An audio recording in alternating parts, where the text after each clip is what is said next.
Hi ಎಲ್ರಿಗೂ ನಮಸ್ಕಾರ. ನಾನು ನಿಮ್ ಸುಬ್ರಹ್ಮಣ್ಯ, ಮಿಲಿಯನ್ ಮೊಮೆಂಟ್ಸ್ ಚಾನಲ್ ಇಂದ. ಕಾಣಿ ಕೋಣ ಹೋಗ್ತಾ ಉಂಟು ಎಲ್ಲಿಗೆ ಅಂತನ, ವಂಡಾರ್ ಕಂಬಳಕ್ಕೆ. ಇವತ್ತು ವಂಡಾರ್ನಲ್ಲಿ ಕಂಬಳ, ಹಾಗಾಗಿ ಅದನ್ನ ನೋಡ್ಬೇಕು ಅಂತ ನಾನು ಮತ್ತೆ ಅಮ್ಮ ಹೋಗ್ತಾ ಇದ್ವಿ. ಮಕ್ಕಳಿಗೆ ಶಾಲೆ ಇತ್ತು, ವೈಫಿಗೆ ಡ್ಯೂಟಿ ಇತ್ತು, ಹಾಗಾಗಿ ಇಬ್ಬರೇ ಹೋಗ್ತಾ ಇದ್ದೀವಿ. ಈ ವಂಡಾರ್ ಕಂಬಳ ಅನ್ನುವಂಥದ್ದು ತುಂಬಾ ಫೇಮಸ್. ನಮ್ಮ ಕುಂದಾಪುರದಿಂದ ಸುಮಾರು 30 ಕಿಲೋಮೀಟರ್ ದೂರದಲ್ಲಿದೆ. ನಾನು ಈ ವಿಡಿಯೋದಲ್ಲಿ ವಂಡಾರ್ ಕಂಬಳ ಯಾವ ತರ ಆಚರಣೆ ಆಗ್ತದೆ, ಮತ್ತೆ ಅದರ ಧಾರ್ಮಿಕ ಹಿನ್ನೆಲೆ ಏನು, ಇತಿಹಾಸ ಏನು, ಆಮೇಲೆ ಅಲ್ಲಿ ದೇವಸ್ಥಾನ, ದೈವಗಳ ಪೂಜೆ, ಜಾತ್ರೆಯ ರಂಗು ಎಲ್ಲವನ್ನು ಸಹ ತುಂಬಿಕೊಟ್ಟಿದ್ದೇನೆ. ದಯವಿಟ್ಟು ವಿಡಿಯೋವನ್ನು ಸಂಪೂರ್ಣವಾಗಿ ನೋಡಿ, ನಿಮ್ಗೆ ಇಷ್ಟ ಆಗ್ತದೆ. ಆಗ ಒಂದು ಲೈಕ್ ಕೊಡಿ ಮತ್ತೆ ಶೇರ್ ಮಾಡಿ. ನಮ್ಮ ಚಾನಲ್ ಸಬ್ಸ್ಕ್ರೈಬ್ ಮಾಡ್ಕೊಳ್ಳದೆ ಇದ್ರೆ ಮಾಡ್ಕೊಳ್ಳಿ ಅಂತ ಕೇಳ್ಕೊಳ್ತೀನಿ. ವಂಡಾರಿನ ಕಂಬಳ ಗದ್ದೆ ಇಲ್ಲಿನ ಹೆಗಡೆ ಮನೆತನಕ್ಕೆ ಸೇರದ್ದು. 100 ವರ್ಷದಿಂದ ಅವರು ಹರಕೆಯ ಕಂಬಳವನ್ನ ನಡೆಸ್ಕೊಂಡು ಬರ್ತಾ ಇದ್ದಾರೆ. ಈ ಕೆರೆ ಅನ್ನುವಂಥದ್ದು ಅಥವಾ ಗದ್ದೆ ಅನ್ನುವಂಥದ್ದು ಸುಮಾರು 10 ಎಕರೆ ವಿಸ್ತೀರ್ಣದಲ್ಲಿ ನಿರ್ಮಾಣವಾಗಿದೆ ಆಯ್ತಾ. ತುಂಬಾ ದೊಡ್ಡದು. ನಾವು ಈ ಕಡೆ ನಿಂತ್ಕೊಂಡು ಆ ಗದ್ದೆ ಇನ್ನೊಂದು ಕಡೆ ಇದ್ದವರು ನೋಡಿದ್ರೆ ಅವ್ರು ಯಾರಂತಾನೆ ಗುರುತ ಸಿಕ್ಕಲ್ಲ. ಅಷ್ಟು ದೊಡ್ಡದಾದಂತಹ ವಿಶಾಲವಾದಂತಹ ಕಂಬಳದ ಗದ್ದೆ ಇದು. ಅದಕ್ಕೂ ಒಂದು ದೊಡ್ಡ ಇತಿಹಾಸ ಇದೆ, ಅದರ ಬಗ್ಗೆ ಮುಂದೆ ಮಾತಾಡ್ತೀನಿ. ಹಾಗೆ ಈ ಮನೆಯ ದೇವರು ತುಳಸಿ ಅಮ್ಮ ಅಂತ ತಿರುಪತಿಯಿಂದ ಇಲ್ಲಿಗೆ ತಂದು ಪ್ರತಿಷ್ಠಾಪನೆ ಆಗಿರುವಂತಹ ಒಂದು ನಂಬಿಕೆ ಇದೆ. ಉಡುಪಿ ಜಿಲ್ಲೆಯಿಂದ ಬೇರೆ ಬೇರೆ ಕಡೆಯಿಂದ ಸುಮಾರು ಕೋಣಗಳು ಬರ್ತದೆ. ಹಿಂದೆ ಸುಮಾರು 100-200 ಜೋಡಿ ಕೋಣಗಳು ಬರ್ತಾ ಇದ್ವಂತೆ. ಆದ್ರೆ ಈಗ 50ರಿಂದ 60 ಜೋಡಿ ಕೋಣಗಳು ಬರ್ತವೆ ಅಂತ ಒಬ್ರು ಹೇಳಿದ್ರು. ವಾದ್ಯ, ಚಂಡೆ, ಅದರ ಜೊತೆಗೆ ಕಂಬಳ ಗದ್ದೆಗೆ ಕೋಣಗಳನ್ನು ಇಳಿಸುವಂತದ್ದೇ ಒಂದು ಸುಂದರವಾದ ದೃಶ್ಯ ಅಂತ ಹೇಳಿದ್ರೆ ತಪ್ಪಾಗ್ಲಿಕ್ಕಿಲ್ಲ. ಕೋಣಗಳು ಅಷ್ಟೇ ಅಲ್ಲ, ದನ ಕರುಗಳಿಗೆ ಅನಾರೋಗ್ಯ ತೊಂದರೆ ಏನಾದ್ರೂ ಉಂಟಾಗದಂತೆ ಹರಕೆಯನ್ನು ಸಲ್ಲಿಸುವಂತಹ ಸಂಪ್ರದಾಯ ಸಹ ಈ ಭಾಗದಲ್ಲಿದೆ ಅಥವಾ ಈ ಕಂಬಳದಲ್ಲಿದೆ. ಜಾನುವಾರುಗಳನ್ನ ಗದ್ದೆಗೆ ಇಳಿಸುವಂತದ್ದು, ಸುತ್ತು ಹಾಕಿಸಿ ಹರಕೆ ಸಲ್ಲಿಸ್ತಾರೆ. ಹಾಗೆ ಮಕ್ಕಳನ್ನು ಸಹ ಗದ್ದೆಗೆ ಇಳಿಸ್ತಾರೆ, ನೀರಿನ ಪ್ರೋಕ್ಷಣೆಯನ್ನೆಲ್ಲ ಮಾಡ್ತಾರೆ.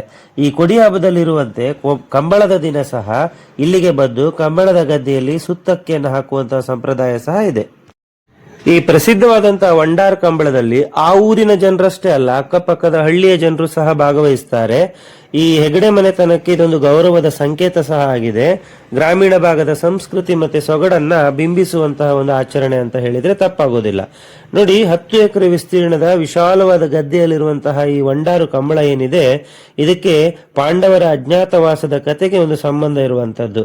ಆ ಕಥೆಯನ್ನು ಹೇಳೋದಾದ್ರೆ, ಪಾಂಡವರು ಅಜ್ಞಾತವಾಸದಲ್ಲಿರುವಾಗ ಶಿವನ ಆಜ್ಞೆ ಆಗಿರ್ತದಂತೆ. ಏನಂತ ಹೇಳಿದ್ರೆ, 1 ವರ್ಷದ ಅವರ ಅಜ್ಞಾತವಾಸದ ಸಮಯದಲ್ಲಿ ದಿನಕ್ಕೊಂದು ಒಳ್ಳೆ ಕೆಲಸ ಮಾಡಬೇಕು ಅಂತ.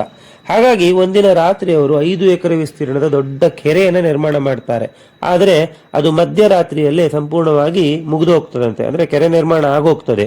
ಅದೇ ಪ್ರಸಿದ್ಧವಾದಂತಹ ನಮ್ಮ ಕೋಟಿ ತೀರ್ಥ ಅಥವಾ ಕೋಟಿಲಿಂಗೇಶ್ವರನ ಪುಷ್ಕರಣಿ. ಹೀಗೆ ಮಧ್ಯರಾತ್ರಿಯಲ್ಲೇ ಕೆರೆ ನಿರ್ಮಾಣ ಮುಗಿದಿದ್ರಿಂದ ಉಳಿದ ಸಮಯಕ್ಕೆ ಏನ್ ಮಾಡಬೇಕು ಅಂತ ಪಾಂಡವರಿಗೆ ಗೊತ್ತಾಗಲ್ಲ ಅಂತೆ. ಹಾಗಾಗಿ ನಿಗಳೇಶ್ವರನ ಮೂಲಕ ಅವರು ಅಲ್ಲಿಂದ ಸುರಂಗ ಮಾರ್ಗವನ್ನು ಕೊರೆದು ಮುಂದೆ ಬಂದಾಗ ಅದು ವಂಡಾರವನ್ನ ಸಂಪರ್ಕಿಸ್ತದೆ. ಹಾಗಾಗಿ ಅಲ್ಲಿ 10 ಎಕರೆ ವಿಸ್ತೀರ್ಣದ ಕಂಬಳ ಗದ್ದೆಯ ನಿರ್ಮಾಣ ಮಾಡ್ತಾರೆ ಅನ್ನುವಂಥದ್ದು ಇತಿಹಾಸ. ಹಾಗಾಗಿ ಇವತ್ತಿಗೂ ಸಹ ವಂಡಾರ್ನಲ್ಲಿ ಕಂಬಳ ನಡೆಯುವಾಗ ಕೋಟೇಶ್ವರ ದೇವಸ್ಥಾನದ ಕೆರೆಯ ನೀರು ಕೆಸರಾಗ್ತದೆ ಅನ್ನುವಂತಹ ಒಂದು ಮಾತಿದೆ. ಈ ಪ್ರಸಿದ್ಧವಾದಂತಹ ಕಂಬಳ ಏನಿದೆ, ಇದು ಜಸ್ಟ್ ಮನೋರಂಜನೆಗಷ್ಟೇ ಅಲ್ಲ, ಇದೊಂದು ಜನರ ನಂಬಿಕೆ ಆಚರಣೆ. ಸುಮಾರು 1000 ವರ್ಷಗಳ ಇತಿಹಾಸ ಇರುವಂತಹ ಈ ಕಂಬಳ ಮತ್ತಷ್ಟು ಸಹಸ್ರ ವರ್ಷಗಳ ಕಾಲ ನಡೆಯಲಿ ಅನ್ನುವಂಥದ್ದು ಒಂದು ನಮ್ಮ ಆಶಯ. ಸಂಸ್ಕೃತಿ ಉಳಿಬೇಕಲ್ವಾ, ನಮ್ಮ ಗ್ರಾಮೀಣ ಸಂಸ್ಕೃತಿ ಅನ್ನುವಂಥದ್ದನ್ನ ಉಳಿಸಿ ಬೆಳೆಸಿಕೊಂಡು ಹೋಗ್ಬೇಕಾದ್ರೆ ಇಂತಹ ಆಚರಣೆಗಳು ಬೇಕಾಗ್ತದೆ. ನಾನು ಈ ವಿಡಿಯೋದಲ್ಲಿ ಕಂಬಳ, ಆ ದೇವರ ಪೂಜೆ, ಮನೆಯ ಬಗ್ಗೆ, ದನದ ಕೊಟ್ಟಿಗೆ, ದೈವಗಳ ಬಗ್ಗೆ, ಹಾಗೆ ಅಲ್ಲಿ ಒಬ್ರು ಕಂಬಳದ ಬಗ್ಗೆ ಮಾತಾಡಿರುವ ಬಗ್ಗೆ ವಿಡಿಯೋವನ್ನ ಮಾಡಿದ್ದೇನೆ. ವಿಡಿಯೋವನ್ನ ಸಂಪೂರ್ಣವಾಗಿ ನೋಡಿ. ವಂಡಾರ್ ಕಂಬಳದ ಬಗ್ಗೆ ನನಗಿರುವಂತಹ ಮಾಹಿತಿಯನ್ನು ನಾನು ಈ ವಿಡಿಯೋದಲ್ಲಿ ಹಂಚಿಕೊಂಡಿದ್ದೀನಿ. ಕೋಟೇಶ್ವರ ಜಾತ್ರೆ ಮುಗಿದ ಕೆಲವೇ ದಿನಗಳಲ್ಲಿ ವಂಡಾರ ಕಂಬಳ ಅನ್ನುವಂಥದ್ದು ಇರ್ತದೆ. ಮುಂದಿನ ವರ್ಷ ಆದ್ರೆ, ಸಾಧ್ಯವಾದ್ರೆ ಬಂದು ಈ ಕಂಬಳವನ್ನು ನೋಡಿ ಕಣ್ ತುಂಬಿಕೊಳ್ಳಿ. ಎಲ್ಲರೂ ಸಂಪೂರ್ಣವಾಗಿ ಈ ವಿಡಿಯೋನ ನೋಡಿ. Thank you.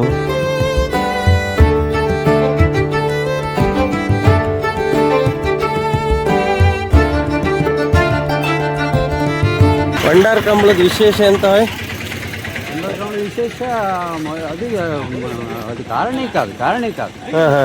ಈಗ ಎಷ್ಟು ಜೋಡಿ ಇದು ಬರುತ್ತೆ ಎಂತ ಹೋರಿ ಬರುತ್ತೆ ಇಲ್ಲಿಗೆ? ಹೋರಿ ಮೊದಲು ಅದು ಹೇಳಿದ್ರೆ ಸುಖ ಇಲ್ಲ, ಇಲ್ಲೆಲ್ಲ ಕೊಡ್ತಿದ್ದೀವಿ. ಈಗ ಅಷ್ಟಿಲ್ಲ. ಈಗ ಒಂದು 50-30 ಜೋಡಿಯಾ? ಬೆಳಿಗ್ಗೆ ಎಷ್ಟು 6 ಗಂಟೆ ಶುರು ಆಗಿತ್ತಾ? 6 ಗಂಟೆ ಶುರು ಆಯ್ತು.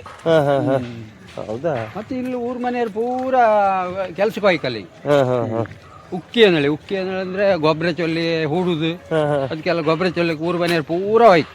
ಹೌದಾ? ಇದು ಕೋಟೇಶ್ವರ ಹಬ್ಬಕ್ಕೂ ಮತ್ತೆ ಇದಕ್ಕೆಂತ ಸಂಬಂಧ ಇತ್ತಾ? ಅದಕ್ಕೂ ಇದಕ್ಕೂ ಈ ನಿಗಳ ಲಿಂಕ್. ಹಾ ಹಾ. ಅಂದ್ರೆ ಯಾವ ಇಲ್ಲ ಇವತ್ತು ಇದಿತ್ತಲ್ಲ, ಹಬ್ಬ ಇತ್ತಲ್ಲ, ಅಲ್ಲಿ ಕೋಟೇಶ್ವರ ಕೆರೆಯಲ್ಲ ಕೊಳ್ಕತ್. ಹೌದಾ? ಓ, ಇಲ್ಲಿ ಕೋಣ ಓಡುದು. ಕೋಟೇಶ್ವರದ ಹಬ್ಬದ ದಿವಸ ಇಲ್ಲಿ ನಿಗಳನ್ ಬಾಮಿ ಇಲ್ಲಿ ಕೊಳ್ಕತ್. ಹೌದಾ? ನೀವು ಅವ್ರು ಹೇಳ್ರಲ್ಲ, ನಿಮ್ ತಾಯಿ ಹೇಳ್ರ. ಹೌದೌದು ಅಲ್ಲ. ಎಷ್ಟು ದೊಡ್ಡ ಗದ್ದೆ ಅದು? ಅದು 40 ಮುಡಿ ಗದ್ದಿ, ಒಟ್ಟಿಗೆ 50 ಮುಡಿ, 10 ಮುಡಿ ಅಂಚ ನಡೆಯುವ ಅಂಚ, 40 ಮುಡಿ ಗೆದ್ದಿ. ಹೌದಾ?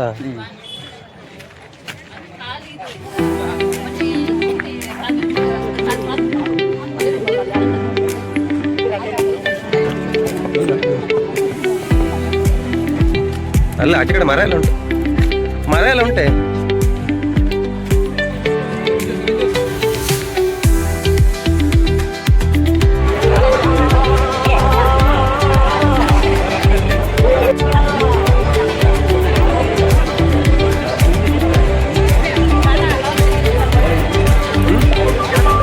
ಹುಡುಗ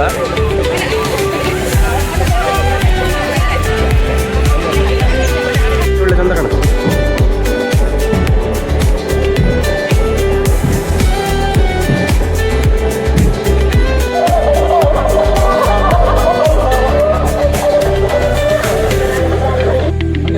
ಹೌದು,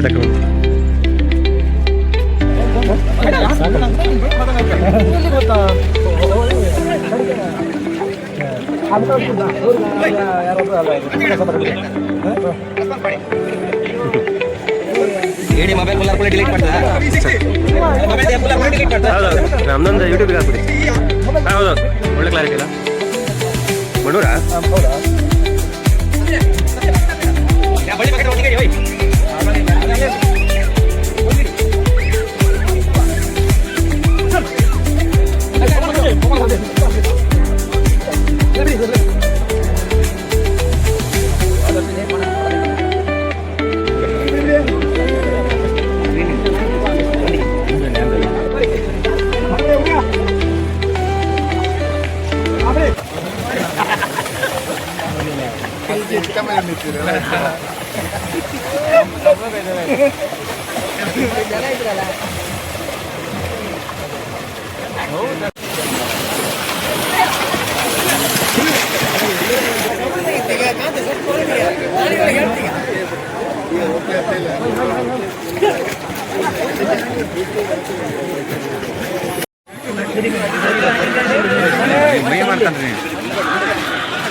ಬಾಬಾ ಹೊಡ್ಕೋ, ಅದು ಮಾಡಿ ದೊಡ್ಡ ಮನೆ ಅದು ನನಗೆ ಅದು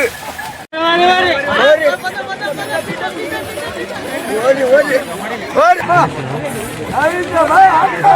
ಹಾಕ ಬಿಡ ಬಿಡ.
ಹಲೋ.